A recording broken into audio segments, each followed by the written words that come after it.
you are and wherever you find yourself on the journey of faith, know that you are most welcome here to receive the richness of God's love given for you. What you do reveals who you are. Take a second, go over the past week in your head, and think about a time where that was true this week. Nod your head, you can think of an example. The more that you walk your talk, your actions are a revelation of your true identity, who you are at your core. The gospel writers got this truth. And in the case of Jesus' first public act of ministry, this is a big reveal. It sets the tone for the rest of the story. So if you want to know who Jesus is and not wait till the end of the story, you just look at his first public act. Each of the Gospels records it slightly different.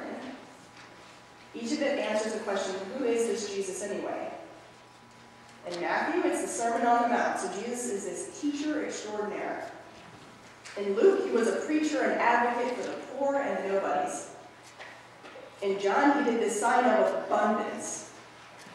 Yes, water into wine is pretty great, especially if you hang with this crowd.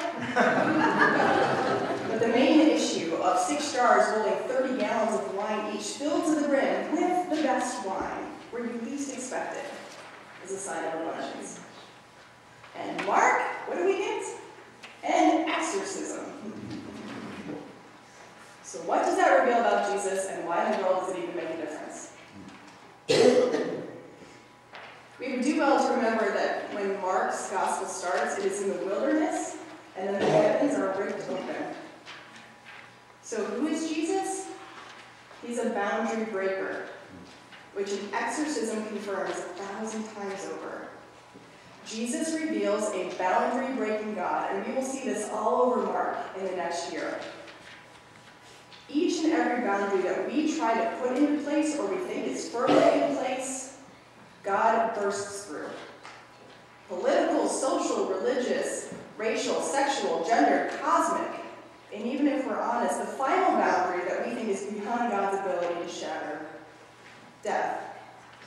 God bursts through all of them. So as a result, Jesus the Exorcist seems like the only logical first act for Jesus to do in Mark. It's not a sermon, it's not a miracle, it's not a healing. But it's Jesus stepping into the realm of other powers, into a world of things that possess us and try to claim us, and saying, no, this one's mine, and God is here. It's Jesus breaking through this barrier where all that is unclean and evil and selfish and violent, the places and spaces where it seems that God would never be. Because when it comes down to it, what does the good news of Jesus really mean? Mark isn't just making this stuff up. Mark knows what the good news is. And it's the one who comes in the middle of all of that mess and says, your God is here. And you are not alone. This is the meaning of the heavens being ripped open and a suffering Messiah and a death on a cross and an empty tomb. This is the meaning of when it looks like God is completely absent, when it feels like God is completely absent. God is here. Now, perhaps this sounds lovely and good, but it's hard to swallow. Indeed, right now, I bet there are someone's here who will say in response to these well-meaning words, Pastor, that was a lovely sermon, but that's a load of crap. As far as I can tell, God is nowhere to be seen. And you have every reason for thinking that, or doubting it, and for voicing that disbelief. In fact, it makes profound and reasonable sense. I know some of you are asking, where is God in all that possesses me? In my depression, in my addiction, in my disease, in my loss, in my sorrow, in my own attraction to money and greed and self-righteousness. Where the hell is God?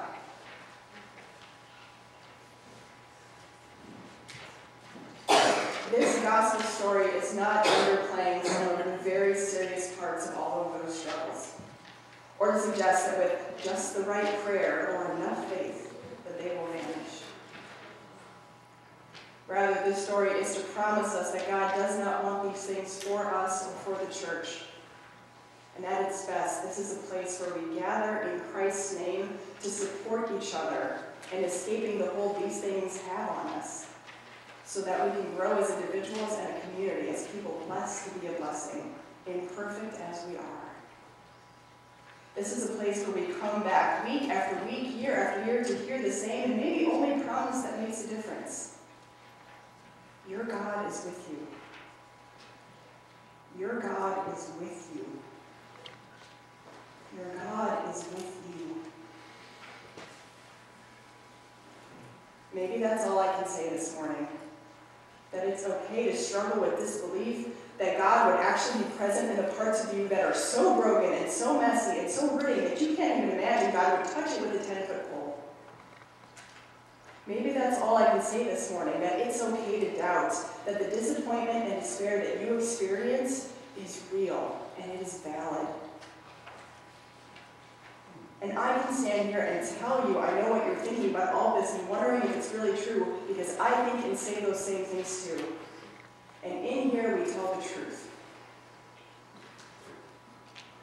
And there is a truth, thanks be to God, that is bigger than all of our doubts and all of our unraveled places, all of our secrets and our scars, all of our unanswered questions and tears. That our God is here right now.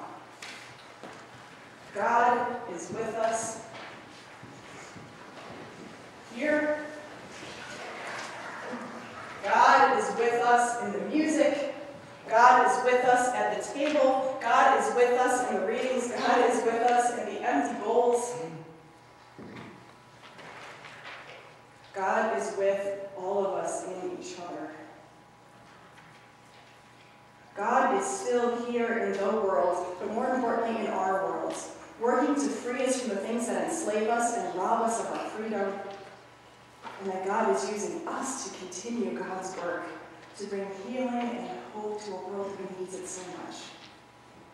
May it be so.